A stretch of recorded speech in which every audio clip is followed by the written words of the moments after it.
அஸ்ஸலாமு அலைக்கும் வரஹ்மத்துல்லாஹி வபரகாத்துஹு. அன்புக்குரிய சகோதர சகோதரிகளே, இன்றைய காலகட்டத்திலே நாம் எல்லாரும் தேடக்கூடிய ஒரு அதிமுக்கியத்துவம் வாய்ந்த விஷயம் என்று ஒன்று இருக்குமேயானால் அது ஆரோக்கியமான வாழ்க்கை தான். நோய் நொடிகள் இல்லாமல், மருத்துவமனையினுடைய அதிகபட்சமான செலவுகள் இல்லாமல், படுத்த படுக்கையில் ஆகிவிடாமல், உடலினுடைய உள் உபாதைகளினால், உடலினுடைய உள் உறுப்புகளுடைய செயல்பாடுகளினால், அதனுடைய இயக்கத்தில் ஏற்பட்ட தடையினால் ஏற்பட்ட உபாதைகள், பிரச்சனைகள், இந்த மாதிரியான அடுக்கிக் கொண்டே போகலாம். எக்கச்சக்கமான நோய்களோடும் பிரச்சனைகளோடும் உடல் ஆரோக்கிய கேடோடும் இன்றைக்கு நிறைய மனிதர்கள் தவித்து கொண்டிருக்கக்கூடிய சூழலை நம்மால் பார்க்க முடிகிறது. அப்ப ஆரோக்கியம் இன்னைக்கு எல்லாத்துக்கும் தேவை. எல்லாரும் துவா செய்ய சொல்கிறார்கள், ஆரோக்கியத்துக்காண்டி துவா செய்யுங்க, இந்த மாதிரி நோய் இருக்கு, இந்த மாதிரி கஷ்டத்துல இருக்கேன், என் மருத்துவ செலவு இவ்வளவு இருக்குது என்றெல்லாம் நான் சில விஷயங்களை கேள்விப்படுகிறேன். என்ன நான் மட்டுமல்ல, எக்கச்சக்கமான இமாம்கிற இடத்துல இப்படியான ஒரு கோரிக்கையோடு துவாக்கள் வருவதை பார்க்க முடிகிறது இல்லையா? இந்த காணொளியிலே நான் ஒரு முக்கியமான துவாவை சொல்லித்தரப் போகிறேன். முகமது ரசூலுல்லாஹி ஸல்லல்லாஹு அலைஹி வஸல்லம் அவர்கள் தினசரி ஓதிய துவா. இந்த துவாவினுடைய பரக்கத்தினாலே நிச்சயமாக அல்லாஹ் நமக்கும் ஆரோக்கியத்தை தருவான். என்ன துவா, எப்பொழுது ஓத வேண்டும், அதை எப்படி எத்தனை முறை ஓத வேண்டும் என்பதை எல்லாம் காணொளிக்கு உள்ளே நிறைவாக தருகிறோம். இன்ஷா அல்லாஹ் முழுமையாக இதை பாருங்கள், சிறந்த பலன் உங்களுக்கு கிடைக்கும் என்று நான் நம்புகிறேன். அன்பான சகோதர சகோதரிகளே, பொதுவாகவே முஹம்மது ஸல்லல்லாஹு அலைஹி வஸல்லம் அவர்கள் சொன்னார்கள், ஒரு மனிதனுக்கு ஈமானுக்கு பிறகு கிடைக்கப்பட்ட பெரிய பொக்கிஷம் என்ன அப்படின்னு கேட்டீங்கன்னா ஆரோக்கியம் தான் அப்படின்னாங்க ஸல்லல்லாஹு அலைஹி வஸல்லம். ஆமா தானே? உலகத்துல காசு, பணம், செல்வாக்கு, வசதி எல்லாத்தையும் சம்பாதிச்சிடலாம். ஆனா எல்லாத்தையும் சம்பாதிச்சு வச்சதுக்கு பின்னாடி அதை அனுபவிக்கிறதுக்கு நமக்கு ஆரோக்கியம் இல்லைன்னா என்ன புண்ணியம்? எல்லாம் இருக்கு ஆனா எதையுமே தொட்டு பார்க்க கூடாது. எல்லாம் இருக்கு ஆனா எதுக்கு பக்கத்துலயும் போகக்கூடாது. எல்லாம் இருக்கு, அதை நீங்க மோந்து கூட பார்க்க கூடாதுங்க. அப்படின்ற ஒரு நிலையில நம்முடைய உடல் கண்டிஷன் இருந்துச்சுன்னா எல்லாம் இருந்து என்ன புண்ணியம் இல்லையா? அப்ப அன்பான சகோதரர்களை, நிறைய நபர்களுக்கு ஆரோக்கியத்தை பத்தி உண்டான ஒரு அவேர்னஸே இல்லை. சொல்ல போனா அந்த ஆரோக்கியத்தை இழந்ததற்கு பிறகுதான், ஆஹா இப்படி செஞ்சிட்டமே, இந்த மாதிரிலாம் செய்யக்கூடாதுன்னு சொன்னாங்களே செஞ்சிட்டமே, இப்போ தவிச்சுக்கிட்டு இருக்கிறமே அப்படின்ற மாதிரியான ஒரு நிலைப்பாட்டுக்கு வர்றாங்க. இப்ராஹிம் பின் அதுகம் ரலியல்லாஹு அன்ஹு என்று சொல்லக்கூடிய ஒரு சிறந்த இறைநேச பெருமகனார் அவங்க சொன்னாங்க, பொதுவாகவே எப்ப மனுஷனுக்கு அருள் புரியும்னா, எப்போ அல்லாஹ் நம் மீது வழங்கி இருக்கக்கூடிய அந்த அருள் கிருபை ஒருத்தனுக்கு விளங்கும்னா அதனுடைய ஆப்போசிட்டை பார்க்கும்போது தான் புரியும்னாங்க. ஒரு விஷயத்தினுடைய ஆப்போசிட்டை பார்த்தாதான் உனக்கு அல்லாஹ் எவ்வளவு பெரிய கிஃப்டை கொடுத்துருக்கான், எவ்வளவு பெரிய சிறப்பை கொடுத்துருக்கான், எவ்வளவு பெரிய அருளை நீ சுவைச்சுக்கிட்டு இருக்கன்றது புரியும். உதாரணமா சொல்றேனே, வெயில்ல நின்னாதான் அதுக்கு நேர் ஆப்போசிட் என்ன, நிழலினுடைய அருமை தெரியும் இல்லையா? கோடை காலத்துக்கு வந்தாதான் மழையினுடைய அருமை நம்மிலே பலருக்கு தெரிகிறது இல்லையா? அதே மாதிரி இழப்புக்கு வந்தாதான், இழப்பின் சமயத்துல தான் நம்ம லாபகமா இருக்கும் பொழுது ஏற்பட்ட நிலைப்பாட்டினுடைய உண்மைத்தன்மை நிறைய நபர்களுக்கு புரிய வருது. அதே மாதிரி தான் நோயினுடைய வாசலுக்கு வந்தாதான் ஆரோக்கியத்தினுடைய அந்த விலை மதிப்பற்ற சூழல் நமக்கு புரிகிறது. எனவே அன்பான சகோதரர்களே, நாம் ஆரோக்கியத்தை இழந்து விட்டோமே, இப்படி ஒரு நோயில் இருக்கிறோமே, இப்படியான ஒரு மருத்துவ செலவோடு டெய்லி கடந்து போராடிட்டு இருக்கிறோமே, இதுக்கெல்லாம் ஒரு விடிவு காலமே வராதா? இதுக்கெல்லாம் நமக்கு ஒரு சரியான ரூட்டே கிடைக்காதா என்பன போன்ற அந்த அவநம்பிக்கையோடு இருப்பதை முதலில் நீங்கள் கைவிடுங்கள். நிச்சயம் எல்லாத்துக்கும் தீர்வு இருக்கு. தீர்வு இல்லாம இல்லை. ரசூலுல்லாஹ் சொன்னாங்க, எந்த ஒரு நோயாக இருந்தாலும் அதற்கும் அல்லாஹ் ஒரு மருந்தை வைத்திருக்கிறான். மருந்தில்லாத நோய்களே இல்லை. எனவே எல்லா நோய்க்கும் மருந்துண்டு என்று நம்புங்கள். வெளியிலிருந்து உட்கொள்ளக்கூடிய மருந்துகள் எப்படி அவசியமோ அதே போன்றுதான் ஆன்மீக மருந்தும் அவசியம். நம்முடைய மனதிற்கு, நம்முடைய திடமான உறுதியான எண்ணத்திற்கு, நம்முடைய தன்னம்பிக்கைக்கு, இறை நம்பிக்கைக்கான ஒரு மருந்து தான் ஆன்மீக மருந்து. அது குர்ஆனும் முஹம்மது நபி ஸல்லல்லாஹு அலைஹி வஸல்லம் அவர்கள் கற்றுத்தந்தது. அதை தான் இன்றைக்கு நான் சொல்லித்தரப் போகிறேன். பெருமானார் ஸல்லல்லாஹு அலைஹி வஸல்லம் அவர்கள் தினசரி ஓதுவார்கள் ஒரு துவாவை. ஹதீஸிலே வந்திருக்கிறது, அபூதாவுதிலே இந்த ஹதீஸ் இடம்பெற்றிருக்கிறது, அதே மாதிரி அஹமது ஷரீஃபிலே இந்த ஹதீஸ் இடம்பெற்றிருக்கிறது. ரசூலுல்லாஹி ஸல்லல்லாஹு அலைஹி வஸல்லம் காலையிலும் மாலையிலும் 3 தடவை இந்த துவாவை ஓதுவார்கள். நீங்க கவனிச்சுக்கணும், நோயாளிகளாக இருக்கக்கூடியவங்களும் சரி, பிரச்சனையோடு இருக்கிறேன், இந்த மாதிரியான ஒரு அறுவை சிகிச்சை இருக்குது, அல்லது இந்த குறிப்பிட்ட நோயில நாள்பட்ட நோயில நான் கடந்து நொந்துகிட்டு இருக்கிறேன், வலியோடும் வேதனையோடும் புறக்கணிப்புகளோடும், ரொம்ப பெரிய வலி அது. நம்மளை புறக்கணிக்கிற ஒரு சூழல் இருக்குது, அது பெரிய வலியை தரும்.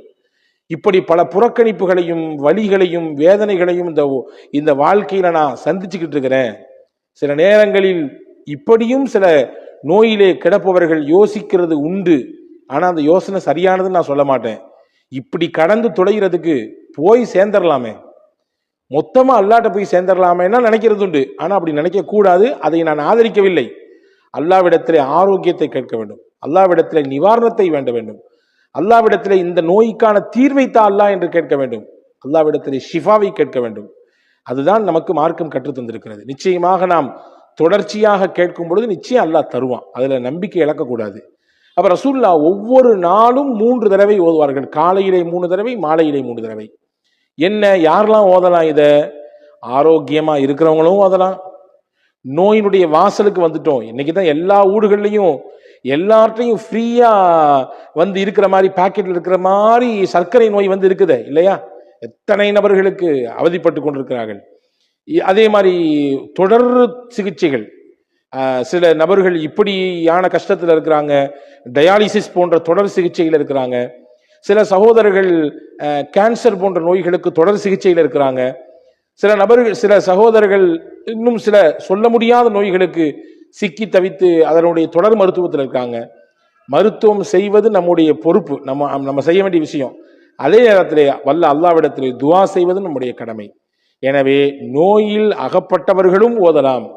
நோய்க்கு இப்பொழுதுதான் முகம் கொடுத்திருக்கிறோம், துவக்க நிலைமை இது அப்படின்ற இடத்துல இருக்கிறவங்க ஓதலாம்.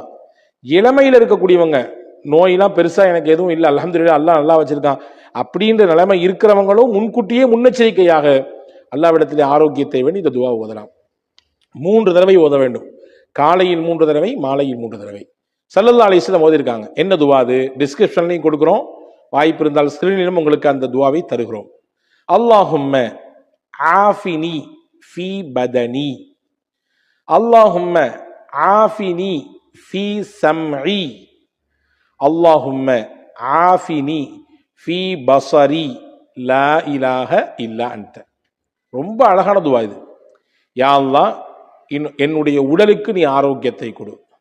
யா அல்லாஹ், என்னுடைய செவி புலனுக்கு நீ ஆரோக்கியத்தை கொடு. யா அல்லாஹ், என் பார்வை திறனுக்கு நீ ஆரோக்கியத்தை கொடு.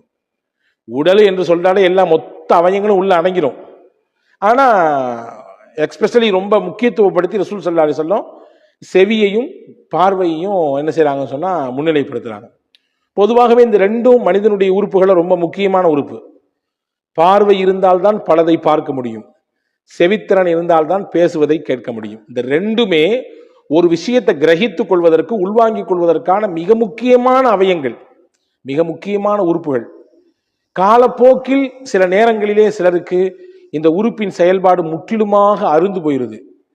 காலப்போக்கில் சில நபருக்கு பார்வை இல்லாமல் போயிருது. காலப்போக்கில் சில நபர்களுக்கு செவி புலன், அந்த கேட்கும் ஆற்றல், அந்த திறன் இல்லாம போயிருது. எனவே அதை முக்கியத்துவம் படுத்தி ரசூல் ஸல்லல்லாஹு அலைஹி வஸல்லம், யா அல்லாஹ், என் உடம்புக்கு நீ ஆரோக்கியத்தை தரணும், என்னுடைய பார்வைக்கும் என்னுடைய செவி புலனுக்கும் நீ கொடுக்கணும்னு கேட்டாங்க. லா இலாஹ இல்லா அன்த, உன்னை தவிர வணங்குவதற்கு தகுதியானவன் யாருமே இல்லை. இந்த துஆவை ரசூலுல்லாஹ் என்ன செய்வாங்களாமா, டெய்லி காலையில 3 தடவை ஓதுவாங்களாம், மாலையில 3 தடவை ஓதுவாங்களாம். இந்த துஆவை பற்றி எழுதும் பொழுது பெருமக்கள் சொல்றாங்க, யார் இதே நம்பிக்கையோடு, ரசூலுல்லாஹ்வுடைய பரக்கத்தான நாவிலிருந்து வந்த துஆ இது, ரசூலுல்லாஹி ஸல்லல்லாஹு அலைஹி வஸல்லம் திருநாவினால் தினசரி மொழியப்பட்ட ஓதப்பட்ட துஆ இது. அந்த நம்பிக்கையில், அந்த யகீனோடு எவரொருவர் இந்த துஆவை தினசரி 3 முறை, காலையிலும் 3 முறை, மாலையிலும் ஓதி வருகிறாரோ, நிச்சயமாக அல்லாஹ் அவருக்கு ஏற்படுத்தி இருக்கக்கூடிய அந்த சுகவீனத்திலிருந்து மாற்றத்தை தருவான். அவருக்கு ஏற்பட்டு போயிருக்கக்கூடிய ஆரோக்கிய கேடிலிருந்து அவர் வெளியே வருவார். எதிர்காலத்தில் அவருக்கு ஒரு ஆரோக்கிய கேடு அல்லது உடல் சுகவீனம் அல்லது இந்தந்த மாதிரியான ஆரோக்கியத்தில் பிரச்சனை என்று இருக்குமே ஆனாலும் கூட இந்த துஆவின் பரக்கத்தை கொண்டு வல்ல அல்லாஹ் அதையும் தடுப்பதற்கு வல்லமை மிக்கவன் என்று எழுதுகிறாங்க. எனவே அன்பான சகோதரர்களே, அருமை சகோதரிகளே, தாய்மார்களே, இந்த துஆவை நீங்கள் எழுதி எடுத்துக்கொள்ளுங்கள். ரொம்ப ஷார்ட்டான துவா தான், சிம்பிளான துவா தான்.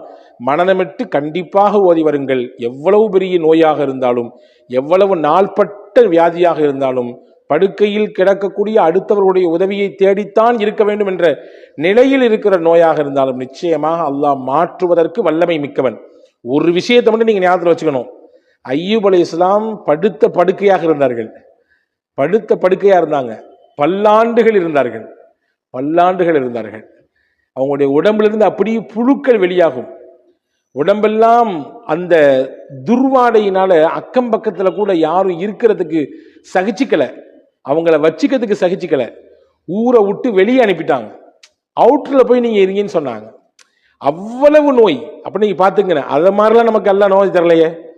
ஊரை விட்டு ஒதுக்கி வைக்கிற அளவுக்கு, வீட்டை விட்டு வெளியே போங்கடா, உங்க கூட நாங்க யாருமே குடும்பம் நடத்த மாட்டோம் சொல்லி மனைவிமார்கள்லாம் கூட ஓடிட்டாங்க, ரஹீம் மாமாவை தவிர.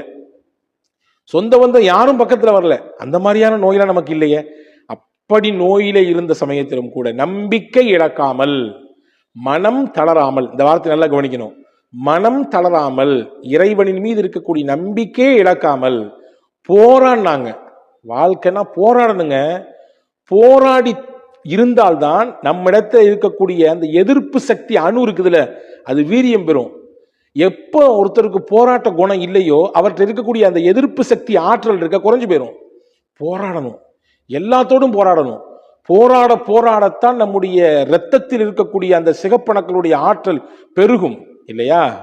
எனவே அன்பான சகோதரர்களே, ஹஜ்ரத் அய்யூப் அலைஹிஸ்ஸலாம் போராடினாங்க. கடைசி வரையும் நம்பிக்கை இழக்காம இருந்தாங்க, மனம் தளராம இருந்தாங்க. அவ்வளவு பெரிய நோய் எந்த மருத்துவத்துக்கும் போல.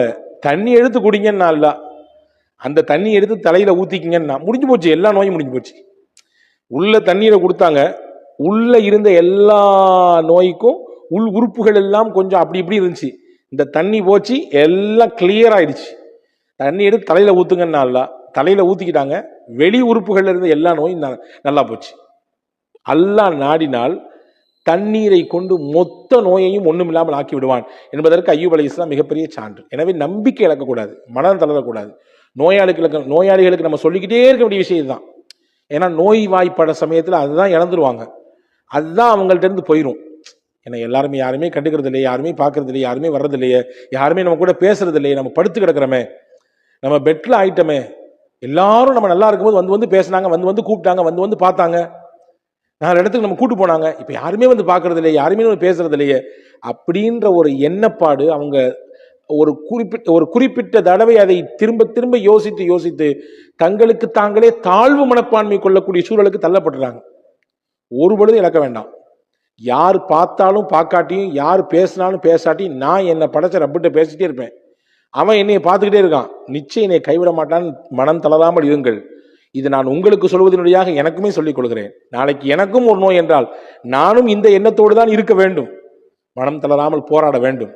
இந்த துவாவை ஓதுங்கள், நிச்சயம் வல்ல அல்லாஹ் நிச்சயமாக அதிலிருந்து வெளியே வருவதற்கான வாய்ப்பை தருவான். வல்ல அல்லாஹ் உங்களுக்கும் எனக்கும் சிந்திக்கக்கூடிய, அதன்படி தொடர்ந்து செயலாற்றக்கூடிய நல்ல தௌஃபீக்கை, நாயகத்தின் வழியிலே நிலைத்து வாழக்கூடிய நல்ல வாய்ப்பை அல்லாஹ் உங்களுக்கும் எனக்கும் எல்லா மக்களுக்கும் வழங்குவானாக.